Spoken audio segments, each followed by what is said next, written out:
Excuse me, I had the mic off this whole time. Anyway, as you can see, I am disabled. As you can see, they did torture me. See how the stone was pointing down? He burnt me with silver nitrate right underneath it to keep it pointing down, because he found an abscess in my liver after doing his surgery, which put it there because all the imaging before that didn't show it. Yeah, he tried to burn me. I told him 3 times no. Last time I said fuck no. Doctor's name is Dr. Bradham over at Carthage General Hospital. I think it's Riverview Regional now. Feel free to ruin his day, guys. He deserves it because, like I said, I had a home health nurse when I first got out of my last surgery, and she got all the bag companies to send me samples, all of them. And this is the only one we could get to stay on me longer than a day. So, just so you guys know, I'm not lying. There's no lying in my game whatsoever. I'm disabled. I've been disabled since about 2005, 2006, somewhere in there. And I had to get a senator involved to get my disability check because the Social Security Department had all of my records, 18 inches of paperwork, laying in the mailroom. And the reason I know this is because I finally got an attorney. Smart move. She put a a tracer on the paperwork, and she called Sandra Barnhart up, the lady that Bush put in charge of Social Security. Well, she had her on speakerphone, and Sandra Barnhart kept saying, "Ma'am, the Social Security office, they'll tell you anything just to get you off the phone." So, and then my lawyer answers back. She's like, "Wait a minute, you're telling me the federal government regularly commits fraud just to get somebody off the phone?" Seems like somebody ought to be in jail to me. As bad as I hurt, I would certainly enjoy that because I'm telling you, whoever's in charge of that. And then there was another 20 inches of paperwork. That's what my attorney sent via FedEx, and she had that tracer on it. She told them, and I quote, asked them what they used to make the third determination. They said, "Ma'am, all we have is his first paperwork letter that he filled out." She goes, "I know that's a lie because I sent you 20 inches myself, and I have a tracer on it, and I'm going to activate it. Ma'am, please hold on a minute." She puts her on hold, calls FedEx. They track it down. It's laying in the mail room. All of my paperwork is. That's a lot, and you don't even make an effort to get it and look at it. Something wrong there. Somebody ought to be sitting in jail, it sounds like, because I had to suffer a long, long time, brother, to get it. And they finally did it. They finally approved it. But I had to get a senator involved. That senator, when he heard the story, yeah, he contacted the law judges and everybody involved in my case. And next thing you know, 3 days later, I get a letter in the mail, fully and totally disabled. Completely. So, I no longer supposed that I was going to have to go through this. But, apparently, what's his name? Chamin? Something like that? Anyway, sounds like he just wants more money. He wants me to be able to work. Now, I ask you, I got fired at Dell, but that was because the chick lied to me. She told me, "Oh, it don't matter if you're off the phone," you know, because I was such a good tech. I ran the customer callback team. I corrected their test at Dell to become that lead that ran the customer callback team. If the other techs couldn't handle the problem on the phone within 30 minutes, it automatically got escalated to my team, and we would call back and do FDIS format reinstalls on everybody, spend as much time as we absolutely had to fix the problem. Tell me that they're doing that today. Maybe in India. "Hi, my name is Bob." That's what they do every time. I'm not making fun of them. That's the truth. That's what they do every time. So, if that's what you want, you're welcome to it. But I am disabled. I'm not lying. I'm not scamming like a bunch of other people. I do run a YouTube channel. I have shown my belly on numerous YouTube channels. The last time I got out, this part right here was the size of a softball could fit in there. And they were putting this round thing of speaker foam in there, but before they put it in, they would have to squeeze it, put it in, and let go.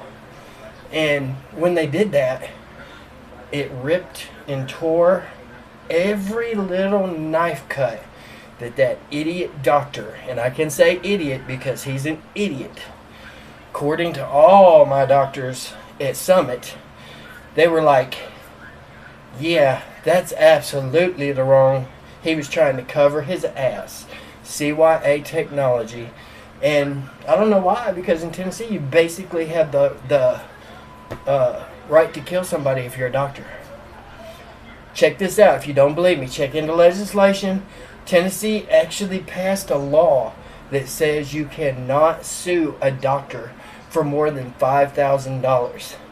Ladies and gentlemen, I spoke with Bart Durham on the phone, and he told me when that law passed, and he said it's ridiculous, because then no professional witnesses can even be hired to rebut what the doctor is saying, because the professional witness wants $5,000. So that means my attorney and me, and it would all be for nothing. That's what's going on. And they almost killed me a few times in the hospital. The night guy was coming in, turning my pain medicine down by leaps and bounds, sent me straight headlong into a withdrawals symptoms that was so bad, I was talking to people that weren't there. Scared the shit out of my ex-wife. Because I talked to her on the phone and I was like, hey, how'd you make it home so fast? And she's like, what do you mean? I haven't been there. And I was like, come on, you were just here. She's like, no, I haven't been there. So, ladies and gentlemen, it's a scary thing when you can't trust your own mind. That is the worst thing ever. And during this time, she hauled ass back to the hospital and was watching me while I was sleeping and stuff, right? And when I would turn my head and start talking to somebody that wasn't there, right? I'm talking to everybody.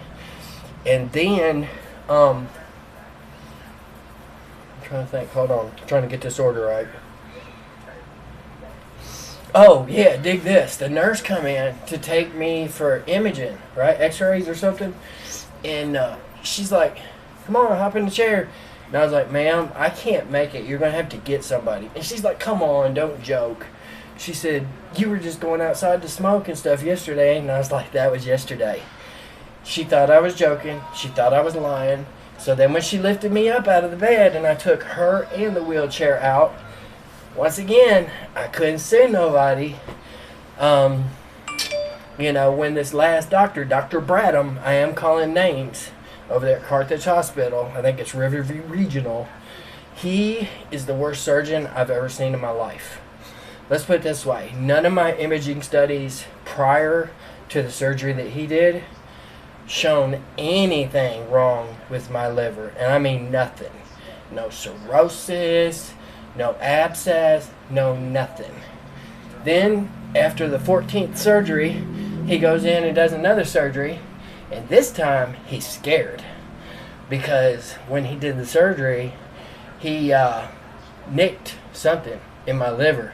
Because now, all of a sudden, there was an abscess in my liver. He didn't want to accept that fact. He wanted to hide it. So he come to me while I'm in the transport room getting ready to be sent to Summit down there in Nashville. While I was waiting on that, he comes in and he's like, hey, does your stoma always bleed like that? I was like, yeah. And it's supposed to be on the inside of your body. Anytime it touches, plastic, it bleeds. And he was like, oh. He said, and then he just stood there, and then he stuck his finger inside my stoma when it was still pointing out like this, like it's supposed to, instead of down. He stuck his finger in it and started ramming it back and forth, making it bleed more. He was trying to create an alibi for where all the blood platelets come from. So he rammed my stoma back and forth until it bled. Then he goes, I'm going to fix you up with silver nitrate. I said, the hell you are. because my GI doc said it hurts so damn bad you would have to be put out. He wasn't going to put me out because he couldn't. The transport from Summit was already past the halfway point, and I know this because the nurse yelled at him when he tried to do another surgery. The nurse yelled at him and said, "You can't. The transport's already on its way, and it's past the halfway point." So at which time, he knew I was fresh out of stomach surgery, so I couldn't move my stomach. He leans across me with his left arm, holding me down. Then he has this paint can looking thing that has silver or gray nasty stuff in it, right? Looked like paint, but it's thick. He takes a wooden cotton swab, swirls it around in it, and proceeds to put me in white hot lava for about 5 minutes. I almost stroked out from the pain. No shit. Like I said, all of this can be verified, bro. All of it. I have several friends that work at Dell that will be more than willing to tell you, yeah, Ken's certified in anything.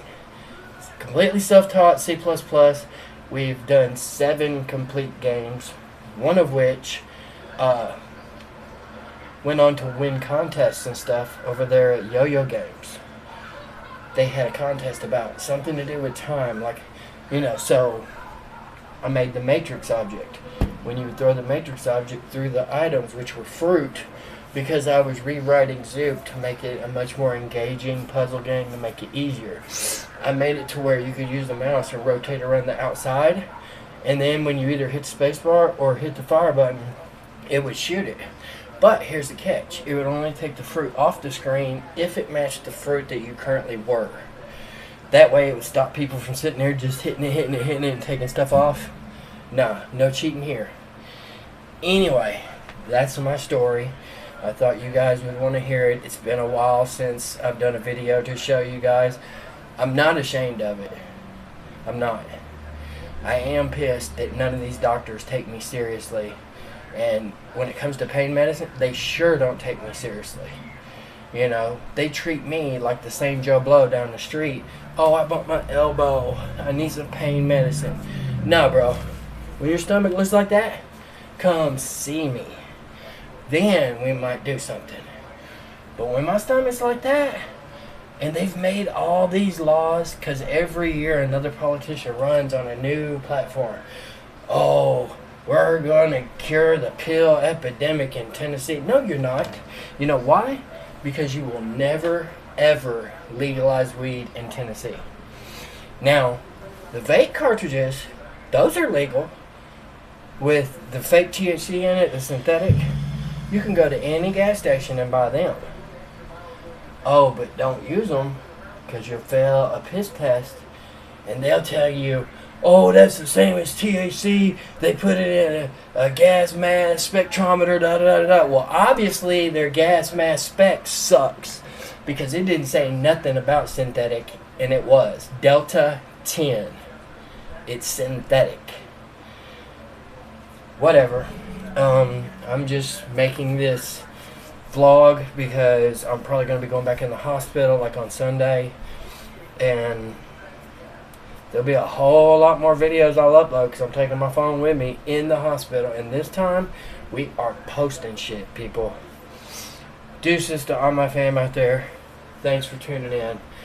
I'm sorry that this is kind of a boring video, but I'm disabled. What can I say? And this stupid guy that doesn't want to let the $1,400 stimulus checks go, I got news for you. That $1,400 could save a lot of people. Because right now, I can't even pay my electric bill, and that's true. Now, I've been working since I was 11 years old. I'm not on SSI. I'm on regular disability, which I get on the 3rd. But my checks are so small. They're actually smaller than the $1,400 stimulus check. So, yeah, it would be great if whatever his name is would quit trying to block the $1,400 checks because I need it. Let's see. Coming up on the end of October, I got my 6-year-old's birthday, who'll be 7. I promised him a hard drive for his Xbox Series S. That's probably not going to happen. I don't know. Yeah, it's been kind of messed up. Messed up year. And now we got this Joe Blow that's trying to stop disability altogether. No, we're not paying you any checks. Why? Because basically you lived off the interest of my money for what? 3 years? Now think about everybody else's money that they're living off that interest. You think it's an accident that they left it sitting in the mailroom? I don't think it is. I think it was a cold, calculated decision that they made because they knew they were going to make so much money off the interest that they're like, whatever, just apply. That's why they didn't even bother to pick up the paperwork. Right there. And, as always, I am Storm3. One last look at my belly. It is pointed down, so you can see. You there? It will not pick up. It will not. So, my 8551s that I used to wear as bags that lasted about 5 days on me, ever since that guy ruined my life by pointing it down because it just dribbles out and makes the bag come off. Yeah, every bag I went through with my home nurse, none of them would stay on my body longer than a year. Or not a year, but a day. Same thing with this. If I chance it and try to make it that second day on it, gambling with your life. Sooner or later, you're going to wake up on the couch with a bag next to you in the couch. Then you have to dry clean the couch or figure out some way to clean the couch. Anyway, I am storm36969. Thanks for tuning in, people. I will be playing some Back 4 Blood here after a while. I need to get some cigarettes. I need to get something to eat. I don't feel good right now. Anyway, I will see you tonight, and we'll play some Back 4 Blood. Don't get scared now. And to all my doubters out there in YouTube land that are just wanting me to fail, and they're like, oh, this guy's lying. He can't be that fucked up, sir. I'm that fucked up. See all these other surgeries? Look at that. See these others? Yeah. That means I have no rectal stump. Oh, Ed, to make you feel good, leave this stuff laying around your stomach and it just burns you like white hot lava because of gastric dumping. I learned that from a friend I played Call of Duty with in Canada. He was a brain surgeon, and while I was describing how bad I was hurting during the game, I was like, oh, just wait a minute. If it stops hurting, I'll be okay.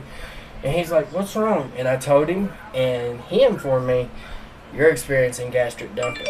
You need to start taking Pepsids. So, there you go. I try it. They still don't 100% work.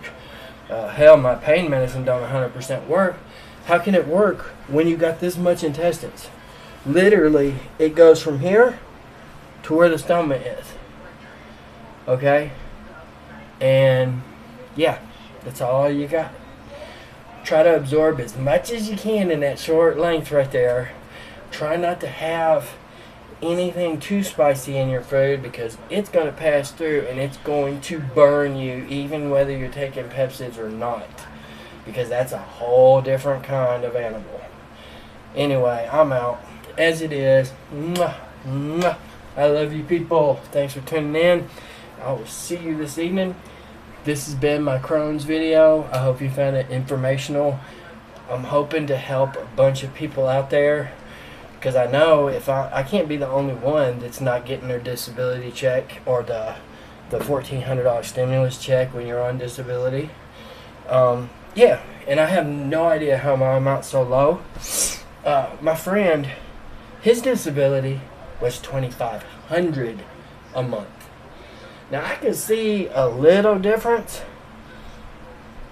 but $1,200? He didn't start working until he was like 15, 16. I started working at age 11. And always paid my taxes, man. Always. But yet, I'm making bupkis. What's the deal? Anyway, I would love to hear from the senators. I would love to hear from you. If you like this video, please smack a like. Make sure you subscribe, and as always, nuke the hell out of that like button, because I know you like to watch. Peace, people. I love you. I love you. Catch you on the flip. Deuces, fam. I see you out there tuning in, man. Don't be lurking. I will be back here in a couple hours, and we will be doing some Back for Blood. Thanks for tuning in. Peace.